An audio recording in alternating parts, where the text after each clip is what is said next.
Everyone, welcome back to Heal, Survive, and Thrive. We are diving into a good topic today. We're going to start talking about insecurity because we talk a lot about confidence, but we don't ever talk about our insecurities and the things that we have and how to kind of work through them through either like self-parenting or just mindfulness or just being more consciously aware of what it is that you're doing so you can stop it. You guys, we're at the phase now, if you're watching this on YouTube, where we have readers. We have readers and we have notes, because I'm telling you, the hardest thing in the world right now is my brain doesn't function in the same way that it used to.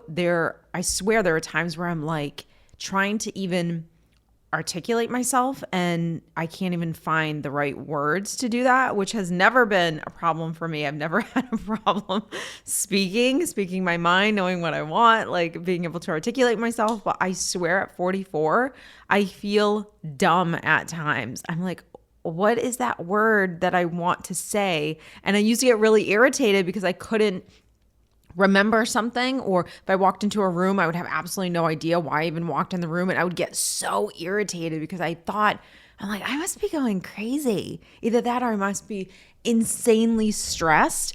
And now I'm like, wait, it's just perimenopause and it's just this age. So here we are. We're in the reader stage. We're in the notes stage, so I can make sure that I'm staying on point and I'm hitting everything that I wanted to hit in this podcast. So guys, welcome in. Go get a cup of tea, sit down, have a snack, go for your walk, whatever. Get your steps in, make your freaking sourdough bread, whatever suits your fancy. But let's have a chat. I think we like to assume that we're confident, that we have it all together. And there are certain things that you're doing on the day-to-day that are showing people that you are not a confident person. And these are really like your wounds. These are going to be a little bit of like your triggers. So I want to go over them because I want you to be mindfully aware of what are the things that you're doing that's basically showing everyone, hey, look, I don't know who I am. Hey, look, I'm insecure. One of the absolute biggies for me is going to be how you speak to people. Are you able to articulate yourself? Are you able to actually slow down your words? I think because we just live in such like a fast-paced environment that we feel like we always have to be rushing and trying to tell people our point, and we're just always constantly going and going. And even when we're having conversations with people, your ability to like slow down, that is a really serious indicator of whether or not someone's confident. Because if you have to rush through a conversation, if you can't just pause and be comfortable with a pause and be comfortable with sitting in silence for 2 seconds while you think of what it is that you want to say, that exudes your insecurities, because I feel like I need to rush. I feel like I need to always be going. There's not a calmness to you. And I've said this for years. Insecurities are loud and quick and fast, and confident people are more thoughtful. They're calmer. They go at a slower pace. They have something to say, and they're saying it with intention and purpose. Speaking just to speak, or wanting everyone to look at them, or straight up just talking about themselves constantly and not even engaging in conversation, which is the back and forth, which is let me ask you questions and I'm going to talk about me, and then we're going to have this like dialogue. And you'll notice there are certain people in your life where they dominate the conversation, and it is about them. It's attention seeking. It's I want sympathy and empathy. It's I don't really care about other people. I'm so wrapped up in what it is that I'm going through. So I want to be mindful the next time you're having a conversation with someone. Are you able to actually slow down? Are you okay if you stumble your words? Or do you feel like such embarrassment by that maybe you even get like a little anxious because of it? And that just obviously triggers more of any kind of a social anxiety that you could possibly have. And we all have social anxieties to some extent. You're not going to feel totally confident all the time with every single person that you meet. There might be someone that kind of intimidates you a little bit. Maybe you're just not used to the practice of getting to know people and having conversations with people. You're not that social of a person. And it's not that you're not a social person, it's that you haven't had practice doing it. Or if you have been around and you're like, Steph, look, I go to a job, I talk to people all day long, but I'm still like nervous, I'm still apprehensive, like I don't feel confident when I'm talking to people. This is a mindful practice that you have to have. This can't just be, oh, I know I'm an antisocial person, or I know that I get really anxious when I'm around people. I know that I get super nervous when I start talking to people. Like, you have to slow down so much in your interactions with people that you can start to behave differently. Because right now, the way you behave when you talk to a brand new person, or anyone for that matter, if you are a little bit of an insecure, antisocial person, you have those social anxieties, that's all habit. That's it. It's just a habit. It was a wound that you had initially that you fed, and it turned into a habit that you have now where you think you are this person. No, you're not this person. It's just not something that you've been consciously practicing, and you don't know what to do when you're in the midst of it, where you feel unsure of yourself, where you don't feel like yourself, where you're starting to get insecure, where you get nervous, where maybe you stumble your words and now you feel totally embarrassed, and that just screws any further dialogue that you could possibly have with this person up. Obviously, this hurts even more when you're out there and you're dating and you're going on a date and you're like, Steph, I can't even sit across the table from someone and have a conversation because I get so nervous that I just stay home all the time and I'm not really dating a ton. Or if I am, I have to go for a walk. I can't go to a restaurant and sit across the table from someone. I want to go over these things. That was kind of like a bonus one. I'm going to give you 5 more that I want you to think about. And we're going to kind of walk through each of them because it's important to recognize which one you do. Maybe you do all of them. How to stop doing it. Or maybe even if you're that type of a person, where I definitely have always been this type of person, where I want to know why. Like, why am I like this? Why do I have this habit? Where is this really coming from? I think for me, I've always done really well with, if I know why something's happening, then it helps me to do it different next time, or it helps me to understand myself a little bit better. So maybe I can have some empathy for myself, or sympathy or compassion, where I'm not judging myself so much for why I'm doing what I'm doing, and understand that why I'm doing it is just like a ramification. It's a side effect of something else, and dealing with the something else is what needs to happen. How to parent myself, how to slow down, how to have more mindful conversations. Because at the end of the day, if you've been with me long enough, you know that everything that you fear, every insecurity that you have, any worry, any stress, mental health in general is all about slowing down so you can understand the conversation that you're having, learning how to be a parent to yourself, learning how to be a healthier person in the head, basically, how to not feed the bad angel, but listen to the good angel, and how to actually make the good angel talk louder than it is right now. Because right now that bad angel talks really loud. It's super believable. And I just constantly feed it all the time. We don't want to do that.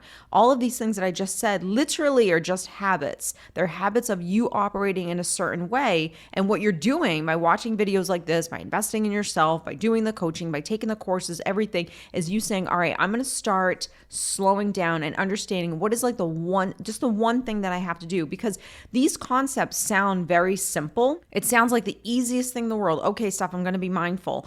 You are, however old you are, let's just say you're my age, you're 44. No shame in that game. And you have been operating like this majority of your life. So you think that tomorrow you're just going to say, okay, I'm just going to start being more mindful. And all of a sudden you're going to be a crazy confident person. It just doesn't work like that, because the fear, the insecurity, the self-doubt, that inner conversation is just going to show up at some point when you feel weak. It knows exactly when to show up, when it knows, if I show up at this time, I'm going to hook her. I'm going to get her to fall right back down that rabbit hole with me, and we're going to stay stuck. So in the midst of those moments where you feel weak, how are you going to be able to do this? And honestly, not for nothing, that is really where coaching comes into play. All of my clients have my work cell. They text me whenever they need me. Obviously, I have clients all around the world. So if you're in Australia and I'm in North America, it's going to be a little harder in terms of during the day. But they text me when they are at those low points. They don't text me for every little thing, and I hold people accountable, because at the end of the day, I'm trying to teach you how to do this for yourself, but I'm here to hold your hand. So I am your personal trainer. I'm going to show you what to do, but you can't call me every single time and say, what do I do? What do I do? You know what you need to do. You have to practice it. But when you're practicing it, even that, did you mess up? Did you give yourself grace? Were you too hard on yourself? What was that self-talk looking like? This is not a race. This is a slow fast-paced walk. We'll say that. It's a fast-paced walk. It doesn't really take a long time for you to feel better. It just takes consistency, but you have to know what to do in that consistency in order to actually get something to change. So slowing down your words, really being thoughtful with what it is that you're saying. Even just now, the way I just said that, I kind of slowed each word down a little bit because I wanted to make sure I didn't say something like I didn't say something like, which I do often. That's something that I'm really trying to work on. But me saying like, or you saying or just rushing your words or fumbling a word is all based on trying to rush something and not slowing down. The next thing, and I think we honestly do it a lot, I'm going to put on my radars for this one, is over explaining. We have a tendency to want to tell people every little bit of the story. So, and this is really where the wound comes into play. I'm telling you the story because I want you to hear every detail so you'll tell me that what I'm thinking is okay. You're just giving way too many details on everything that you think, your opinions possibly, in terms of a justification as to why you feel the way you do. You don't need a justification. You don't need to explain every little detail. You don't need to apologize constantly. This was something that I did for years. Everything was an I'm sorry. I'm sorry. I bumped into you. I'm sorry. I did this. I'm sorry. I'm sorry. And finally, one day, someone said to me, I couldn't even tell you who the woman was. I couldn't even tell you what age I was. I just remember someone stopped and looked at me and said, "Why are you sorry?" And I said, "I honestly don't know." And she said, "Don't say sorry if you're not sorry for something," meaning if you didn't do anything wrong. And I just sat and I was like, she's right. And it was weird. That moment, it really shook me and I stopped doing it. I still did it occasionally, of course, because it was a habit, but it was something that I was so mindfully aware of myself doing that I said, I'm just not doing it anymore. And even with Ryan and my two stepsons, I always make sure that I do that with them because two of them definitely have a tendency to do the I'm sorry. And I'm always telling them, guys, did you do anything wrong? No, then don't apologize. Then there's no need for the I'm sorry. The I'm sorry is tell me that I'm okay. Tell me that I'm still a good person. Tell me that you're not mad at me because of something that I did that wasn't perfect stuff. I think when we over-explain, there's a fear there that says, I don't want you to misunderstand what it is that I'm doing. And if you misunderstand me, then you're not going to think I'm a good person. There's a fear of being misunderstood. There's also a huge fear of being judged, which I think we all have. Confidence is all about saying, this is what I think. This is how I feel, and kind of like standing in that. And in the beginning, you standing in that is going to be really uncomfortable. And that's really okay. I want you to be uncomfortable. I want you to sit in it for a minute because that's the only way that anything's going to actually change is if you're able to just be uncomfortable. Nothing changes when you're not uncomfortable, and it sucks. I wish that wasn't the case, but it just is. If you want anything to be different, you're going to have to sit in how that's going to make you feel for a second. But if you sit in the uncomfortableness, then you get an opportunity to parent yourself, which is basically now you're going to self-soothe. One of the steps of self-parenting, if you have been with me for a while and you've heard me talk about this all the time, because it's what I teach everyone, because it's mental health, basically. It's what we should have learned growing up that none of us really learned. None of us at all learned, quite frankly, is being able to actually soothe myself. How do I sit in uncomfortableness and not feel guilt, shame, I'm not good enough? How do I not feel fear? How do I not feel worry? How do you do those things? The only way you can do those things is through self-soothing. Some people have learned how to do it to some extent. Some have absolutely no idea. Some received a lot of self-soothing growing up. Some received absolutely none whatsoever. And whether you received it or not, it doesn't really matter because someone had to then be able to teach it for yourself. So you could have had mom holding you all the time when you were a baby, constantly, coddling you and loving you and nurturing you and giving you all the things.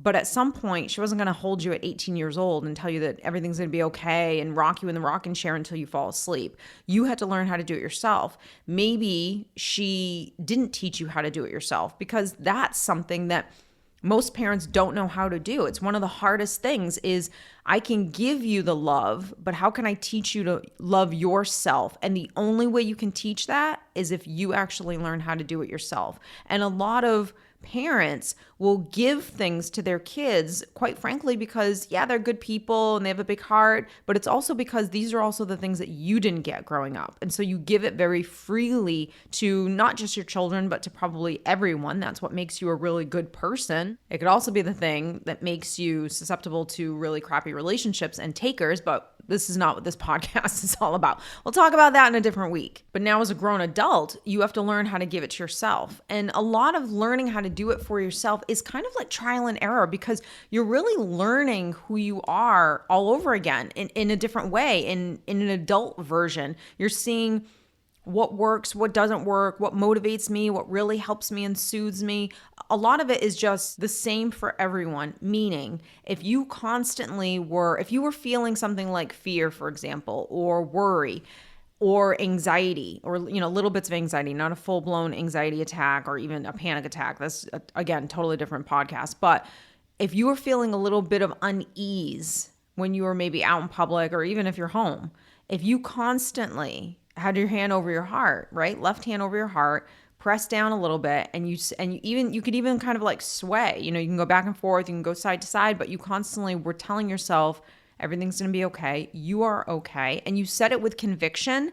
Your nervous system's going to start calming down. That's a form of self-soothing. So how do we not over-explain ourselves? And it sounds really simple and basic, but whatever thing I'm talking about today, I want you to kind of pinpoint. I want you to get the little red flag and go, okay, this is me. I do this. If it's all of them, cool. Let's just start one at a time. If it's just one of them, if you're like, Steph, look, I am the ultimate over-explainer. This is what I want you to do. Stop. Even if you start to over-explain, the minute you can be mindfully aware that you're actually doing it, stop. Just notice it. And if you're with someone that you feel comfortable with, you can even say, oh, look at me go. Like, I'm over-explaining and I don't want to do that. So I'm going to stop right there and just stop. I know it sounds simple. I know it sounds basic, but I want you to start to do that. Here's the hard part. First, the hard part is being mindfully aware that you're doing it. Okay. So once you have that mindfulness come in, you can immediately stop doing it. The hard part is that your brain wants to keep going. Your ego either wants to keep going, or that wounded part of you wants to keep going that says, hey, make sure that you don't think I'm a terrible person, or I want you to agree with me, or I need your validation. That's the real work, is dealing with that stuff, not just you being mindfully aware of you're doing something and just not doing it. If you have any kind of semi-discipline at all, you could just stop. It's the ability to stop and then deal with what comes next, which isn't as easy as it sounds. And this is where it's going to take some time for you to work through whatever's coming up, whether it is, I wanted that person's validation. I wanted them to tell me that what I was thinking was okay. Steph, my ego was so triggered in that moment that all I wanted them to do, all I wanted to do was prove myself to this person because I hate them so much. It literally could be all of those things. It could be one of those things. Any one of them, you're not going to work through in just one time of you doing this. That's why you work one-on-one. Because a lot of the times why we do what we do, we don't really even understand.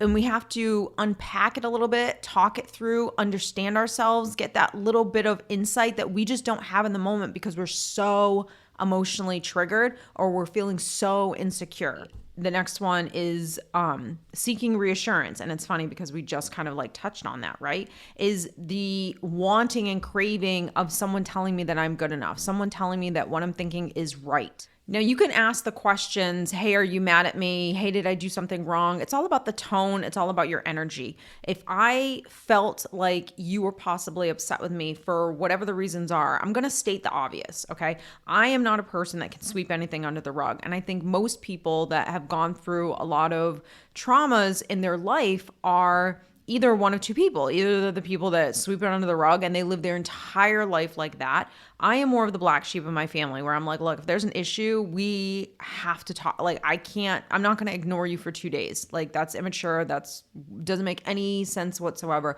Let's figure this out. The difficult part for me had always been when we're having those discussions, how do I handle myself? Again, this is the hardest part, is when you're in the midst of it, how do you handle yourself? So it's not you being mindfully aware that you're seeking validation. You might very well know when I'm talking to this person or even a stranger, I'm constantly seeking validation from someone else. I want them to tell me or make me feel like what I'm thinking is okay.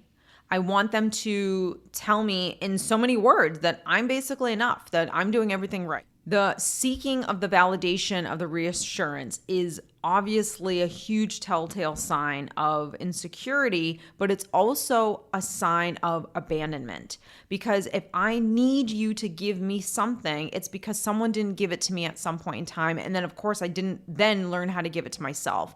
So if someone didn't give it to me at a point in time, which is early childhood, basically, it's where the wound actually starts, then what happened was I felt the feelings of abandonment.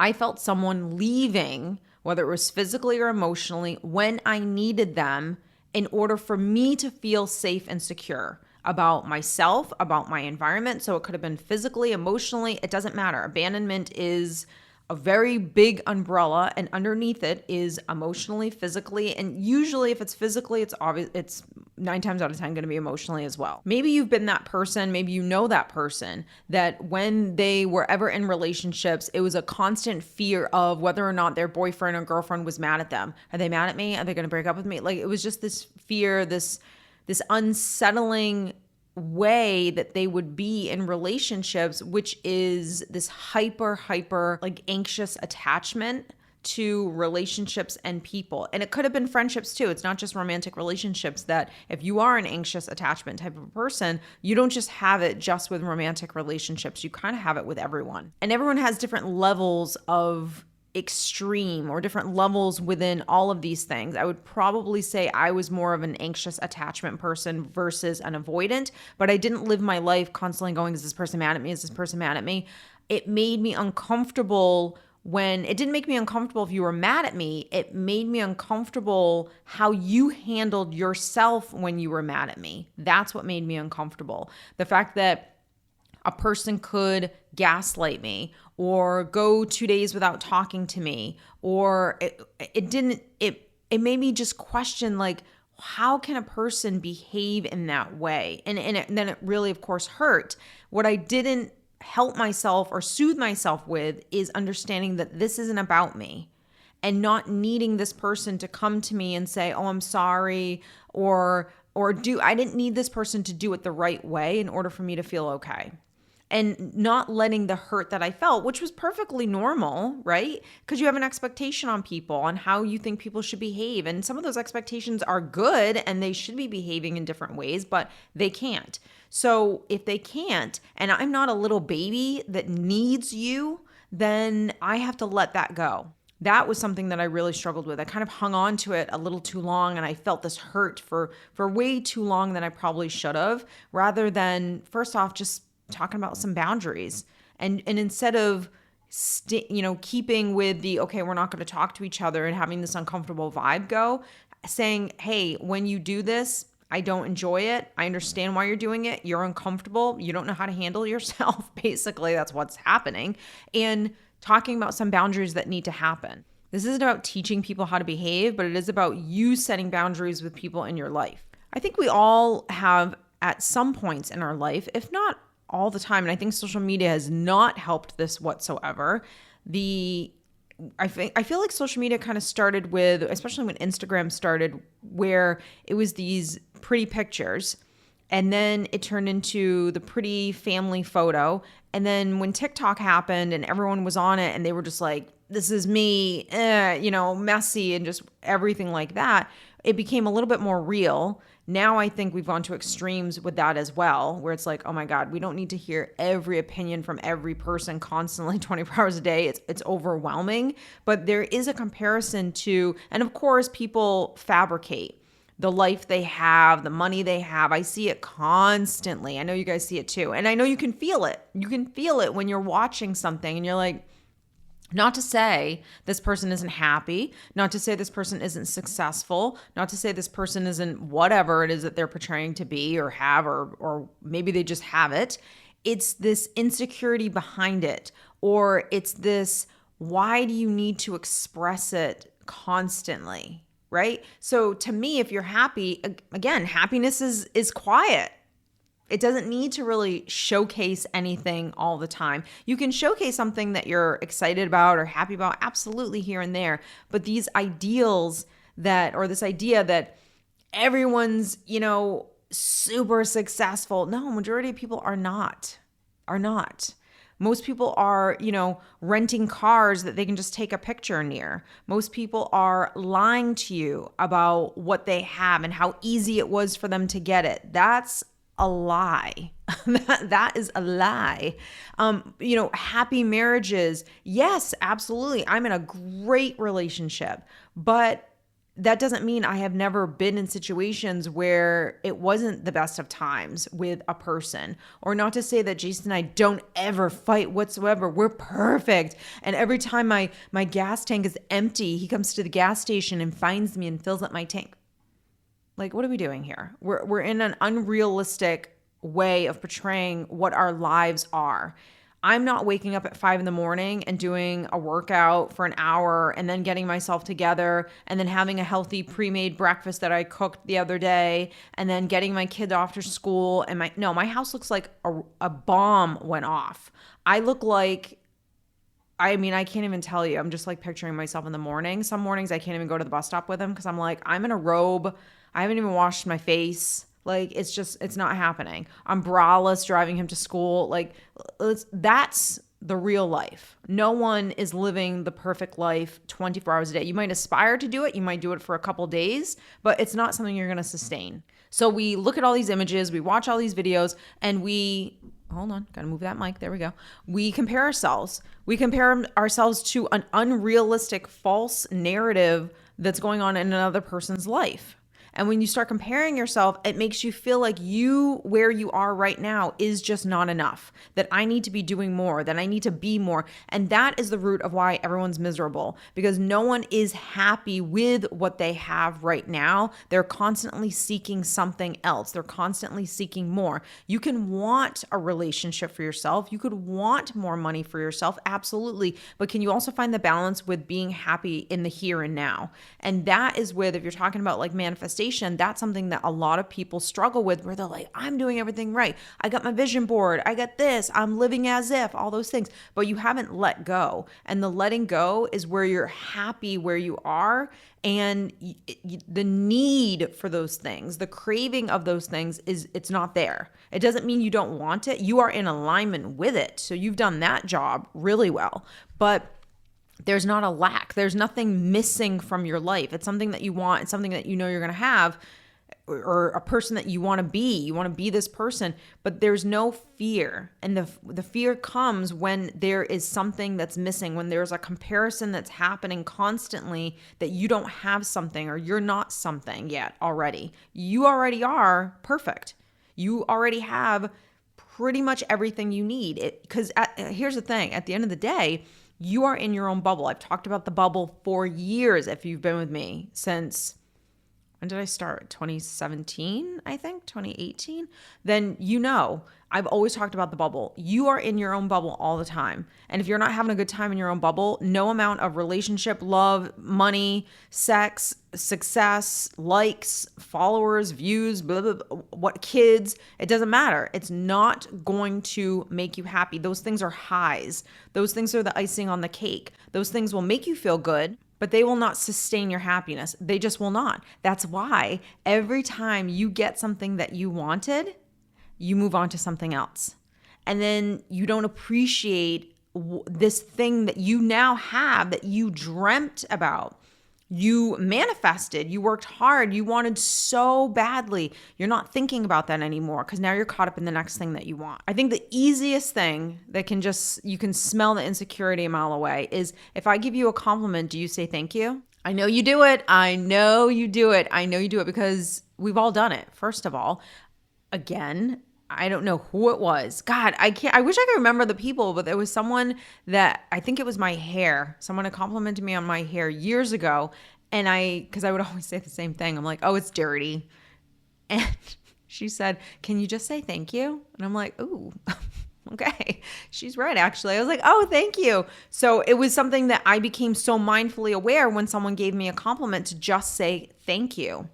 And Then I realized that if someone gave me a compliment, I started saying thank you very quickly, but then I gave them a compliment. It was like I felt uncomfortable with someone giving me a compliment. So then it became, the next practice was like, okay, I have to say thank you, and that's it. I have to just stop. I don't have to try to win this person up and, do it better than them. And, oh my God, but I love your bag too. And no, it was just, oh, thank you. I can give a compliment to this person, but it has to be at another time, because right now this is your time. This person is giving you something. Something I realized years ago was every time I tried to help someone, I don't want to say one up them, because I wasn't consciously trying to like one up people. I just wanted to give people what they were giving me. Because it feels great to give.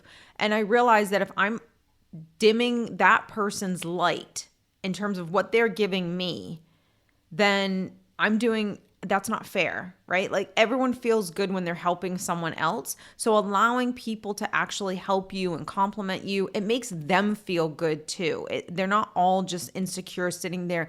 It makes them feel good by your reaction and what you do. So if you're super thankful and you're almost blushing and you're just like glowing now because someone said something nice to you, that makes that person feel good. So if you really want to be a good person, let people help, let people compliment, and just take it, and not feel like you need to steal their thunder by also giving them a compliment, by also doing something for them. And also, you deserve it. You deserve that moment where it's just about you for a second and it's not about anyone else. The people pleasing, I think, was probably at the top of my list. And there were certain people in my life that I realized I did it the most with. And it wasn't that I was necessarily even trying to please them. I just think I took on a role that it was my job to just go with their flow. And I started getting very detached on who I was and what I wanted and how I felt. And it was more of being what I thought was easygoing quickly turned into not knowing my own self and not having the confidence in myself to not only say, no, I don't want to do that, or no, I don't like that, but also fearing what they would say if I did say no. Then I would have to deal with that. And a lot of times I just didn't want to deal with it. Maybe they were an overpowering personality. Maybe they just had this presence. Maybe I just didn't know what I wanted, quite frankly. Maybe if I asked an opinion of someone that I knew what I wanted, but I just doubted it so much. A couple of videos back, I talked about self-doubt, because we have it in so many different areas of our life, not just when we're talking about like really big goals that we're trying to attain, but in the day-to-day things. Can I pick out a shirt and not need someone else's opinion? Can I just say, nope, this is what I like, and being totally okay with that? I come from a long line of very opinionated people, and learning how to have my own opinions or listening to someone else's opinions and not take them on and not second guessing myself, that was a skill that I had to start learning. Saying no doesn't make you a mean person. Saying no, or saying let me think about it, means that I have to do a check-in with myself, and then we start working on boundaries. All of these different kind of insecurities that we have, they are their own topics in and of themselves. Because if you're talking about people pleasing, you're talking about a person who doesn't have a high level of self-worth, doesn't know what they want, doesn't know how they feel at times, isn't connected to themselves. That right there is 4 different topics, 4 different struggles that you have. So you think, okay, I'm just not going to be a people pleaser. No, you got to work through all 4 of those things. And then most likely you're going to have to also tackle boundaries, because if you're dealing with a person who is a very forceful person, has a big personality, you're going to have to put them in their place. And if you start doing that, they're not going to like it, and they're going to give you pushback, and then you're going to have to deal with how that makes you feel and how you handle yourself. All of these things is about, yes, starting with self-awareness, mindfulness, all those things of, yes, I do this, right? Just that acknowledgement of, yes, I am a people pleaser. I'm raising my hand. Yes, I do not make eye contact with people when I talk to them because I feel insecure. Whatever you resonated with, whatever your little red flag was, your ding, ding, ding, as I was saying it. But then you have to go deep. And to go deeper means, okay, when I am trying to do something different, what's coming up? Because what's coming up is the insecurity, is that little girl, is the bad angel, And I don't want to listen to that, but I don't know what to do. Like, what do I do? The biggest question, or the most frequent question that I get all the time when I'm on the phone with you guys, is what do I do? Being able to, and I pride myself on this, being able to get past the fluff. I don't want to talk about fluff stuff. I want to get right down to just do this. And I want to break it down where it's really simplistic and it's not hard to understand, because if it's too hard, if it's too many concepts, you're going to get overwhelmed because you're trying to do this in real time. You're doing this in the midst of you feeling this, and the feeling can very much take over and take over quickly. And we don't want that to happen, obviously. So being able to break something down where you feel confident in just taking that like one step and just doing this one thing, whether it's within your own self or whether it's with someone else, that's huge. That equals success, because when you're talking about doing something different, becoming a different person, it's really a goal, and goals are not hard to achieve. What's hard is breaking a goal down where it's easy steps that you're taking, attainable steps. But each step comes with its own problems. And the problems the problems are your ability to parent yourself in that moment so you can push through the fear, the worry, the insecurity, the negative self-talk, whatever it is, to go to the next step and then go to the next step. And then that's how you actually start making change happen. So I love this episode. I love talking about this kind of stuff. It gets me so jazzed up because this is what makes a huge difference in people's lives. The quality of their lives, whether they're happy or not, is your ability to be able to do all of this. So I hope you guys enjoyed. If you did, if you're on YouTube, give me a like, share me with anyone who you think you might benefit from this. Go follow me on social. I'll link everything down below. Trying to think what else. If you're on the podcast, thank you for joining. I love it. Heal, survive, and thrive. I think I said that in the beginning, did I? Perimenopause. You guys, perimenopause. That's all I can say. Anyways, hope you guys are well. Take care. I'll see you in the next one. Enjoy your week. Bye.